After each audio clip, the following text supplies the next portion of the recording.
It's time for Game 7 MSC 2024 Grand Finals.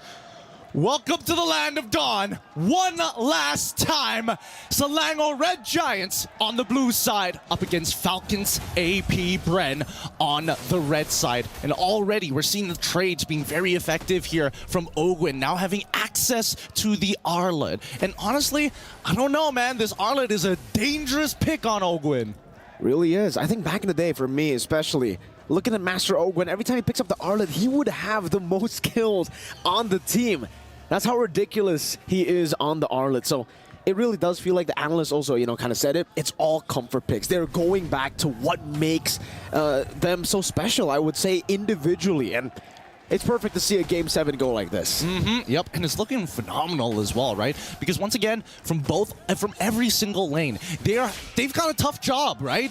Few, especially on this eve, will be able to try and poke out Stormy, but the same can be said for Stormy, right? If he just dodges a couple of abilities. At the same time, right, you can see that the motions across the map are very hesitant, knowing that there could be a counter response on the opposite end. Kyle Teasy on the Finch poise. Yum's trying to read that maneuver from Kyle, but he stays on the wall, now going back. Both teams, obviously, I don't know, what would you be looking for here? Flap, though, going for some damage. Kyle Teasy with rotation as well. Cram going to be taken very low. Flickers out to safety, doesn't get knocked up. Going for the Wolf King, and doesn't connect it, so Kyle gets a little bit more damage in. Okay, I think that's totally fine here, because again, Selangor Red Giants are going to be stronger once they have their big ultimates, right? Especially for Yums. Once he has them in No Fury, then maybe they can open up a couple of options. But in the meantime, right, this first turtle is going to be a little tough to contest, considering that Ogwin is giving them very good information. Okay, they know for a fact that, especially in the mid lane, is going to get shoved in, but they know that Alpha is already on his orange buff, so Falcons AP BREN can take their time with this, go to the opposite side, farm back up, get that level lead to come back for this fight. This is what's great about Falcons AP BREN whenever they use the Assassins, because they will go back and forth with the turtle, and they won't go for it. They'll utilize the clear speed. But it seems like for SRG, they've read that. They've rotated over. Now they are the ones punishing Falcons AP BREN for the clear that they want to go over the neutral objective. Good stuff here. That's why SRG are, when they're rotating together, more importantly, they're focusing on can they get Sakai's into a position where he is able to actually out-level his opponent, especially when you're up against Ling, right? We're hoping that Sakai's gets roughly around 11 to 12, no, specifically level 12, so that he's going to have a really short cooldown on that ultimate in these long extended fights. It's going to be dangerous having multiple, if not 2 rotations of Spear of Alphas if he survives. Again, now it's coming down to a point where for both these teams, they're really just scouting ahead. They're really just waiting for the power spikes. Ogwin flickers out of the mid is Fury, placed down by Yomes. That could have been scary. Super Marco, Zaman Force onto Innocent, looking for a trade back. Sky's doing some damage back onto Ogwin, and Marco will have to respect Innocent's damage on the Roger. Him on a signature pick, by the way. Yeah, and I'm curious to see what Innocent is going to be building, right? Because previously in these types of matchups, especially against the Harith, we've seen here at MSC, he likes to go first item Thunderbelt first before he goes for the traditional build. I mean, the fact of the matter, he likes to go Quantum Charge as well. He likes the extra kiting capability. Oh, wow. Windtalker first. Okay, so he's going to be fighting for he's not just mobility, but fighting for priority, because Roger is not great at clearing waves, but with the Windtalker, he can at least go toe-to-toe. Yep. You get that additional damage coming down. You get that, I would say, what is it? An additional strike. But the gust of wind. A gust of wind. That's a perfect way to put it. Sky's also with a War Axe here. Are they very, very early on able to secure his first item of the game? And that's really going to be good for him, because I think on the Alpha, when he used it in Game 3, I believe, it was a bit shaky when it comes to the early game. He was taken down quite a bit. So the fact that now he is able to get to his item power spike without any real hurdles is great. This mid game is going to be great for SRG. I think the best part about it all is because the laners are so even, it's going to be difficult for Kyle Teasy to find these freebies in the side, right? So the main time where they actually clash is during these fights of neutral objectives, these POIs. Even, I would even make an argument for River Crabs as well. Oh, Ogwin all alone up there, knocked up now. Midas Fury Yums finding 3 on the board, another knockup. It's a Tempest of Blade by Calteezy, but he can only just escape the real world ablation. Gets placed down, but Cram is swinging the sight now on the Stormy, who finds it. Finch poised by Calteezy, finding a trade back, and it is Skies that gets taken down. So at least for Falcons AP BREN, they deny the turtle, but Stormy terrified. Don't run, Wolf King isn't ready. Cram gonna go in for the dive. Now with a dash forward, Cram takes him down. Nicely done. At least Stormy didn't have to use the IMU, and Innocent off of this double wave goes and takes down mid-tier 1. The tempo is strong from SRG's side. Falcons AP BREN, they gotta recover from the economical damage! Final slash and the flicker. Cram is still able to survive! Now baits him in onto Yums. Cram with one last hit at the site. The Don't Run Wolf King outplays Falcons AP BREN. Penalty zone from Calteezy, straight into Calteezy, now with a Tempest of Blades, knocking him off. Innocent finding the kill, now onto Kyle, he goes! You try to catch him, you think he's guilty! No! He's innocent! He does it time and time again. He's not allowed to get away with this. The law can't stop him now, man. But now, this is an insane amount of momentum that we are seeing from Selangor Red Giants. They want more! RWM, Innocent again, Lycan Pounce. Not gonna be used up just yet. Owen with a vengeance, the final slash, shutting him down. Yums, Minions Fury early to try to disengage, and he gets Stormy out, but it's just Stormy. He's gonna have to die for it. Oh man, might have been an overheat coming in for Innocent. Talk about Caster's Curse here. As we pull it back, let's look at the items. What have they built so far? Looks like the Endless Battle is almost complete by Innocent's side, but the Starlium side then also going to be a quick Feather of Heaven, almost complete for the side of Super Marco. For Falcons AP BREN, even though they've lost out on the neutral objectives, they're still able to fight. And seriously, this composition is really built for those hero moments. You got so many big plays that can happen. Flapteezy penalty zone is a bond force. Owen obviously with the final slash, and they can all, if they are able to get the combo, it's gonna be ridiculous. I'm offended by Cram into the Don't Run Wolf King. No follow-up though. SRG not in the position to really all in, not on a Terizla. Yeah. Hopefully Falcons AP BREN don't make that same mistake where they kind of, especially in earlier stages, nobody has anti-heal at this point of time, right? So Cram is pretty dangerous if there's a lot of people, B, an entire wave in front of him. I think they got to play it a little bit slower, right? Because again, if we're talking about tempo, that's kind of died out for the side of SRG, right? At least from Falcons AP BREN, they've kind of evened out the score in terms of who makes that first move first. And until we see Super Marco get the Holy Crystal, I think that Falcons AP BREN understand that it's pretty difficult to fight cleanly. It is. It's going to be very, very hard, considering SRG, how mobile they are. That Wind Talker that we were talking about for the Prio, it now works even more for SRG because technically they can attack from different angles, and Falcons AP BREN, they really have to rely on that front to back to be organized, to be coordinated. If SRG displaces them, it's going to be tough, and they know right now they're in no position to actually force out a clean fight. That's why they're giving away these neutral objectives, but it will only build SRG to be even stronger here. Come the 8th minute, come the 10th minute. Well, I don't know. The Turtle, a lot of people are like, oh yeah, Turtle's such an important neutral objective, but we gotta calm down because again, Turtle really just benefits, like, slightly benefits the team, but honestly just benefits one person who has that Turtle buff, right? We've seen time and time again that Falcons AP BREN can push back, and it really boils down to that very first Lord to see the big economical swing that benefits the entirety of the team. That's Vengeance. Owen, final slash, displacing Yums into the Synchro Fission, but it's just poke. It's just poke that they're dealing with now.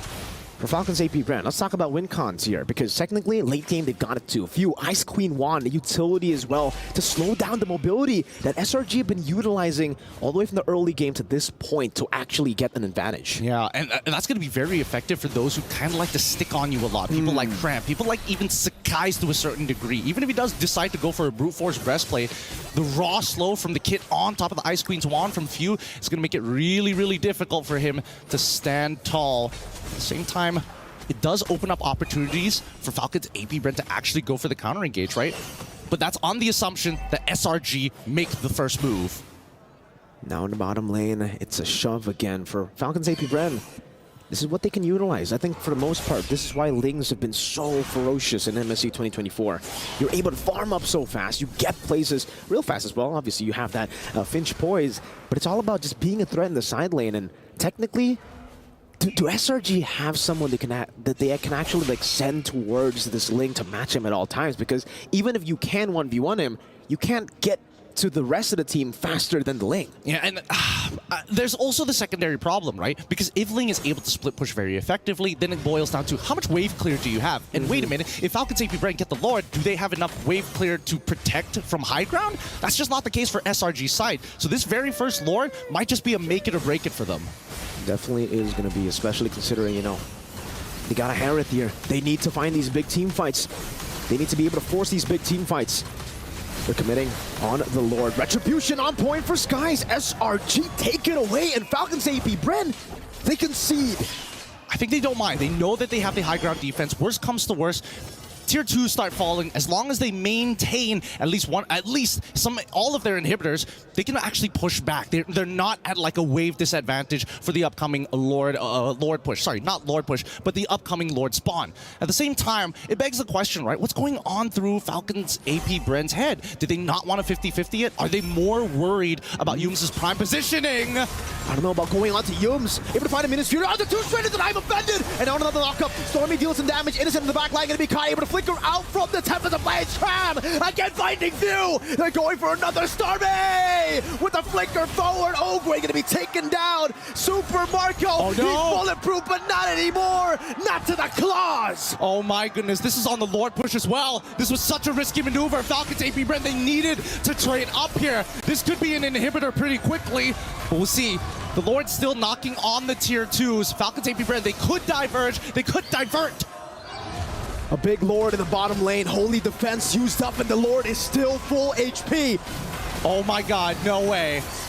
Now, I'm offended onto Flap, still going with a hammer, stolen real-world manipulation, format penalty zone into Calteezy's damage, but Crab deals with him. It's a killing spree as Calteezy picks up the blades. Now in the midst of it all, caught again, the glowing wanted takes him down. Stormy finds the kill. It's another 2-for-1. This is not like this.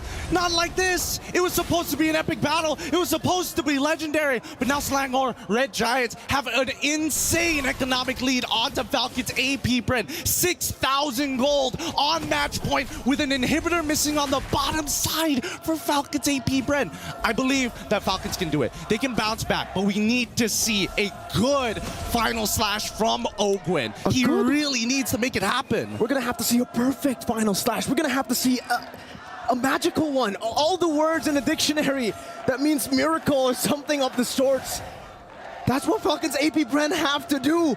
When did you last see Falcons AP BREN having to rely on something like that? It's been too long. It's been too long, but you can definitely tell that the pressure is getting there. It's building up. The momentum is here, and Slangor Red Giants now hit their next item power spike. 41, by the time this Lord spawns, it's going to be 42. Let's have a look at the items real quick. Oracle, on top of the fact that Yums is about to purchase that Dominance Ice, making sure that, hey, Ogwin, you can't get away with anything anymore. Same goes for Super Marco, but then again, he's bulletproof. His positioning has been, honestly, pitch perfect until his front line crumbles.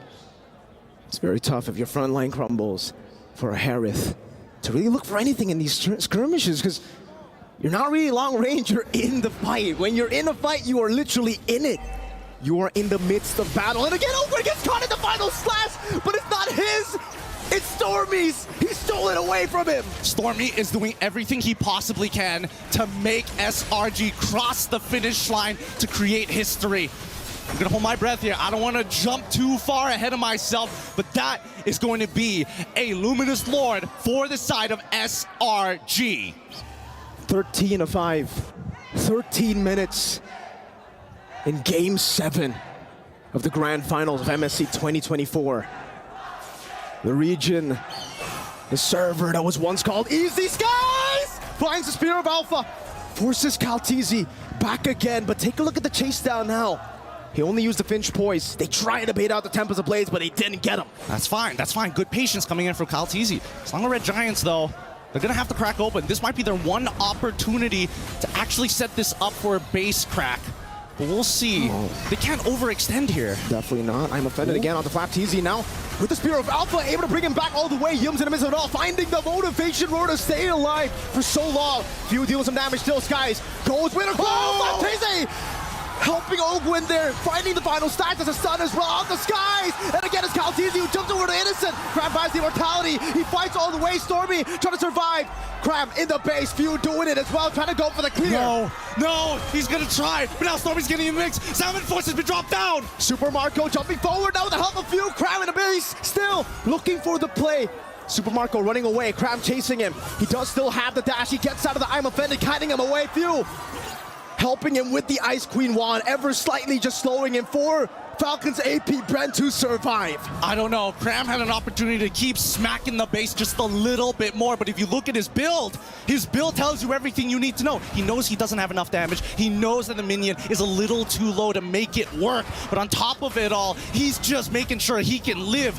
Don't lose your resources just yet. He still has an active immortality. We'll wait. We're gonna re-engage later. 4,000 gold deficit. 2 base turrets down. Falcons AP BREN, if there's a time for them to make the miracle play, it's now. Brother, man, they nearly lost the game there. They nearly lost the game. It's 16-8 right now. And in terms of damage taken, both Yums and as well as Cram at the top of the charts, but finally we are seeing that Falcons AP BREN are scaling, and if the fight drags out too far, especially with Caltizi, he can easily clean up that backline, even if you have iframes. Again, it all comes down to one fight, despite this massive advantage. You can take a look at the turrets, you can take a look at the stats all you want, but it really comes down to one fight. Falcons AP BREN, how were they even able to make that fight close? I don't know. SRG, I mean, they missed their opportunity, unfortunately, to close out this game now. You got to give props where props is due. Falcons AP BREN, they may be the final boss, but they won't make it easy for SRG. They're going to have to fight for every inch of space. And that space is being utilized by Falcons AP BREN. Again, despite these base turrets, luckily for Falcons AP BREN, it sides with them. Despite that advantage for Selangor Red Giants, it's not in the far lane, that base turret. So for Falcons AP BREN, they can constantly send the Ling up top, but they have to try to make a decision as well, because now SRG are forcing them. Oh, SRG need to take their time. They can honestly reset this, right? Just wait for the waves to start crashing closer towards the enemy crystal, and then maybe consider your options at this point, right? They're holding it hostage once again. Look at this, and even Falcons AP BREN, they know it. They're like, man, we gotta send somebody up there. That's risky though for SRG if they continue to... Oh, they send the Hereth up top. Super Marco has been spotted up. Now with the sun on the crowd. It's going to be a spear of outbound the Batizi, but it all falls into the real Roman inflation. Yums still in the midst of it all, getting the knock of Few, trying his best with the flanker backwards. Sky chases him down and gets the kill. Meanwhile, Super Marco dashing back and forth, trying to survive, trying to save the game. But Kyle, now he falls. It's just Master Ogwin, and he will lose his immortality. Another life, another chance, but not to Stormy. They've done it! They've done it! For the first time ever, Malaysia is on top! It's over! They have failed as individuals again and again, but together, mortals turned giants are invincible!